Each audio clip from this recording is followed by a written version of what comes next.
उनकी ये कोई पार्टी नहीं है। ये पार्टी के नाम पर एक बहुत बड़ा रोजगार ये चला रहे हैं। कोई ऐसी देश में पार्टी हमें बता दीजिए जिस पार्टी में सैलरी के आधार पर कार्यकर्ता काम कर रहे हैं। उनका कथनी और करनी हम बहुत पहले से जानते हैं उनको किस रूप का है। आई गई बिहार भर से युवा राजद के नेता को बुलाया गया।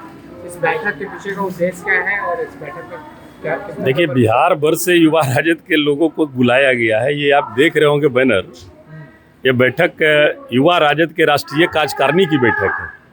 और जब युवा राजद के राष्ट्रीय कार्यकारिणी की बैठक रहेगी तो पूरे बिहार से पदाधिकारी आएंगे ही ना। सभी जिला अध्यक्ष आए हैं, प्रदेश के उपाध्यक्ष हैं जो भिन्न भिन्न जिलों से हैं, महासचिव हैं भिन्न भिन्न जिलों से हैं, सचिव हैं, प्रधान महासचिव हैं, जिले के सारे लोग आज इस बैठक में आए हैं।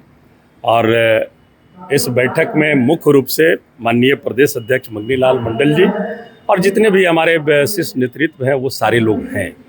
हम लोगों का आज बैठक का उद्देश्य यही है कि जो माननीय नेता तेजस्वी बाबू का युवाओं के प्रति और छात्र छात्राओं के प्रति जो विजन है, जो सोच है, जो विचारधारा है और जो मिशन है कि कैसे हमारे बिहार के युवा छात्र नौजवान ओजस्वी बनेंगे, कैसे उन्हें हर एक तरह की सुख सुविधा उपलब्ध होगी, चाहे छात्र छात्राओं का शोषण का सवाल हो। हमारे नेता ने हमेशा आवाज़ बुलंद किया।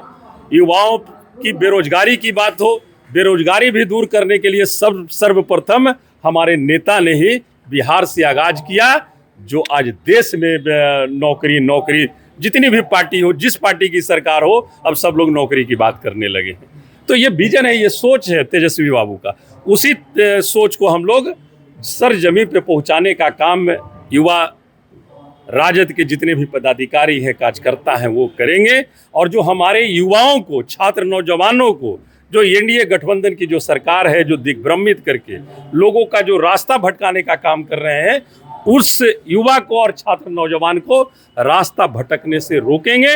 और बिहार की तरक्की के लिए आने वाले समय में सारे युवा एकजुट होकर के सबसे प्रभावशाली, इतने कम उम्र में सबसे प्रभावशाली, मैं बिहार में ही नहीं, मैं देश में कहता हूं कि सबसे प्रभावशाली इतने कम उम्र में अगर कोई नेता है तो वो तेजस्वी प्रसाद यादव। आप राष्ट्रीय अध्यक्ष हैं, बांकीपुर का चुनाव जो हो रहा है उसमें युवा राजद की क्या? देखिए, वो भी एक बांकीपुर का भी डिस्कशन है। हम उस पर भी आज रणनीति तय करेंगे कि हमारे युवा राजद के साथी किस रूप से हम लोग बांकीपुर में कार्य करेंगे, कैसे हम युवाओं को और घर घर मतदाता मालिक के पास हम कैसे पहुंचेंगे।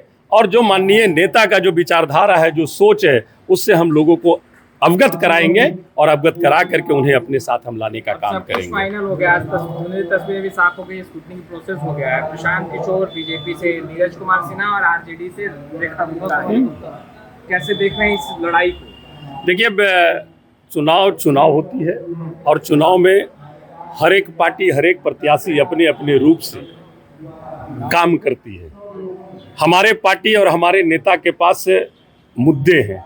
हम मुद्दे के बेस पे चुनाव लड़ते हैं। हमारी मुद्दा है महंगाई का, हमारी मुद्दा है भ्रष्टाचार का, हमारी मुद्दा है लॉ एंड ऑर्डर का, हमारी मुद्दा है कि कैसे हम बिहार से पलायन रोके, कैसे बांकीपुर और पटना जैसे क्षेत्रों में हम अमन चैन भाईचारे के साथ रह सके। ये हमारा मुख्य मुद्दा है। और आगे वाली पार्टी की जो मुद्दे हैं वो सब सामने है। किस तरह से लोगों को दिग्भ्रमित कर करके बहला कर फुसला कर कैसे लोगों को पैसे के बल पर सरकार का खजाना वहाँ लुटाने का काम करती है और उसे वोट में यूज करने का काम करती है। लड़ाई सरल लग रहा है। नितिन नवीन कैंप कर चुके हैं। देखिए, कैंप वो तो चुनाव में हर एक दल के लोग कैंप करते हैं और सभी दल के लोग कैंप करेंगे। इसमें कहाँ दिक्कत है? आपके नेता पटना में नहीं कमी कर रहे हैं? नहीं, कमी क्या, वो भी काम से निकले हुए, वो भी आएंगे, प्रचार करेंगे, निश्चित तौर पर प्रचार करेंगे। लालू यादव जाएंगे? एकदम, लालू राष्ट्रीय अध्यक्ष जी को जाने की कोई जरूरत मैं नहीं समझता हूं कि वहाँ होगा। अगर उनकी भी जरूरत पड़ेगी तो वो भी जाएंगे। एक आखिरी सवाल, प्रशांत किशोर ने बांकीपुर उपचुनाव क्या लगता है महंगा कर दिया? देखिए, आप लोग जो उनको इस रूप में पेश कर रहे हैं ना, मैं हमेशा कहा हूं कि उनकी ये कोई पार्टी नहीं है।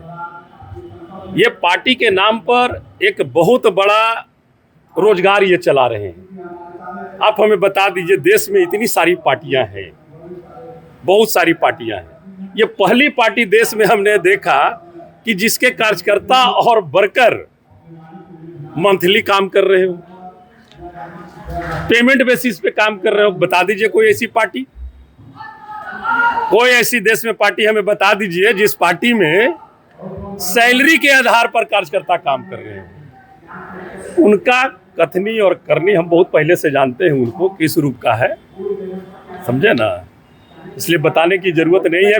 बिहार की जनता जानती है, बिखराव नहीं होगा अभी? कहीं पर से कोई बिखराव नहीं होगा। और निश्चित तौर पर इस बार रेखा गुप्ता जी निश्चित तौर पर तेजस्वी जी के नेतृत्व में वहां चुनाव जीतने का काम करेंगे।